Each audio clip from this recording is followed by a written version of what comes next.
un autre angle, un autre regard, et peut-être une autre vie.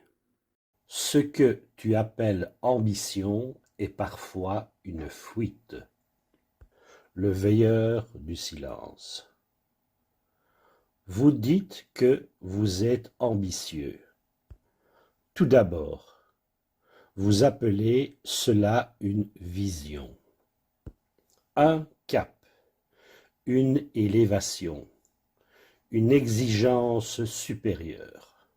Cependant, pourquoi cette urgence permanente? Pourquoi cette incapacité à rester immobile? Si vous coupez le bruit une seconde, qu'est-ce qui apparaît? L'ambition semble noble. Toutefois, elle peut devenir un mouvement continu pour ne jamais ressentir. Vous avancez, vous optimisez, vous planifiez. Or, le calme vous dérange. Et si ce que vous appelez ambition n'était pas seulement une montée, mais une échappée? Parfois, derrière l'objectif, il y a un vide, un manque ancien, un moment où vous vous êtes senti insuffisant. Malgré cela, vous avez décidé plus jamais.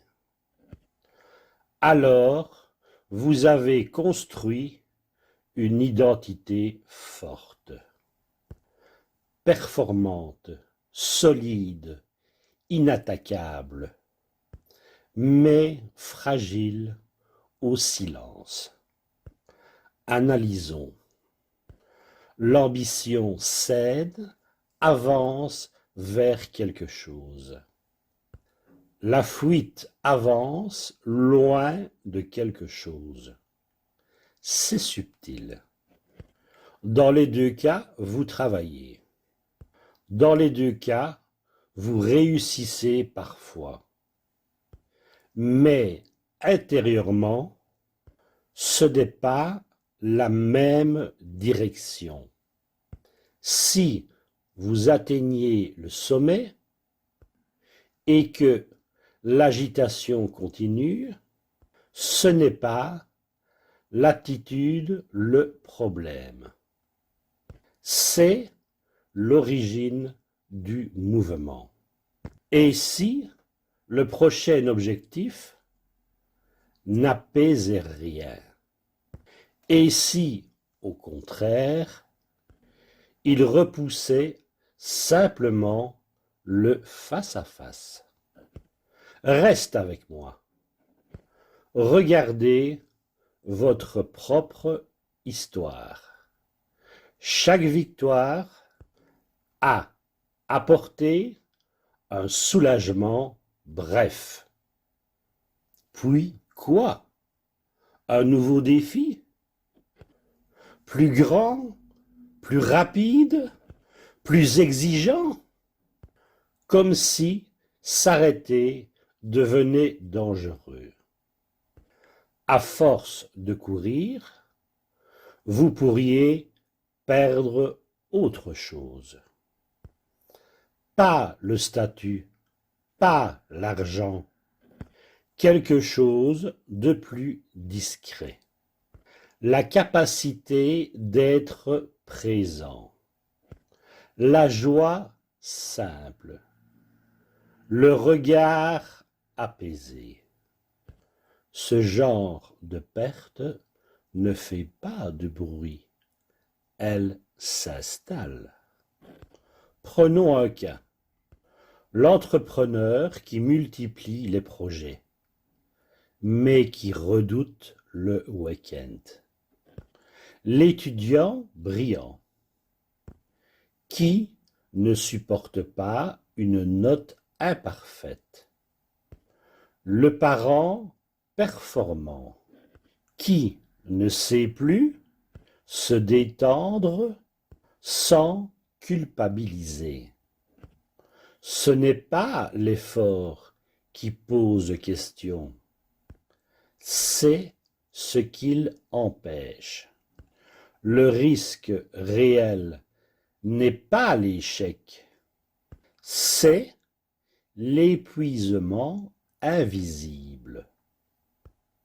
Le jour où vous avez tout construit et que vous ne ressentiez rien.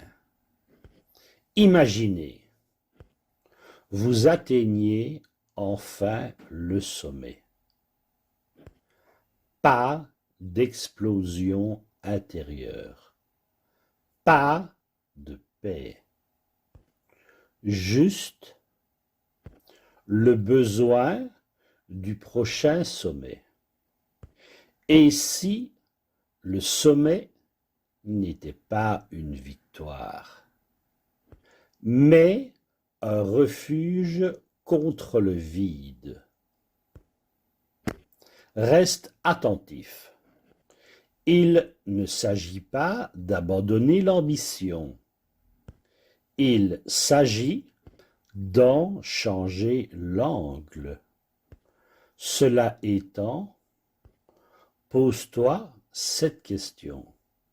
Si tout ralentissait demain, qui serais-tu sans performance? Travailles-tu pour créer ou pour performer ou prouver? Cherches-tu la croissance ou l'anesthésie? Construis-tu une vision ou une armure? Souvent, tout a commencé par un moment précis. Une humiliation, un rejet, un regard qui fait mal. Vous avez juré de ne plus jamais revivre cela. Alors, vous êtes devenu ambitieux. À chacun sa thérapie, me direz-vous. C'est vrai. Et depuis, vous ne vous êtes plus arrêté. Voilà le piège. Votre corps n'est pas une machine indestructible. C'est presque ironique. Vous vouliez être libre et vous êtes devenu le manager le plus strict de votre propre vie. Réunion permanente. Objectif, ne jamais ralentir. Vous êtes devenu un genre d'esclave, certes, qui roule en BMW ou autre voiture de luxe. C'est un secret. L'ambition n'est pas une fuite, mais elle peut le devenir quand elle sert à éviter. Au contraire, quand vous osez rester immobile, regardez le vide, respirez sans prouver, alors l'ambition change de nature. Elle devient direction, choix, création, pas réaction. Ce que tu appelles ambition est parfois une fuite. Mais si tu changes l'angle, elle peut devenir une force calme, une ascension choisie, pas une course imposée. La vraie question n'est pas « vais-je réussir ?» La vraie question est « est-ce que je construis ou est-ce que je m'échappe ?» Respire, reste et regarde. Le veilleur du silence. Si ça résonne en toi, ce n'est pas un hasard. Dans la prochaine vidéo, je parlerai de toi, de ces réactions que tu crois être ton caractère, mais qui t'ont été apprises. Tu n'es pas cassé, tu es en train de comprendre. Le veilleur du silence.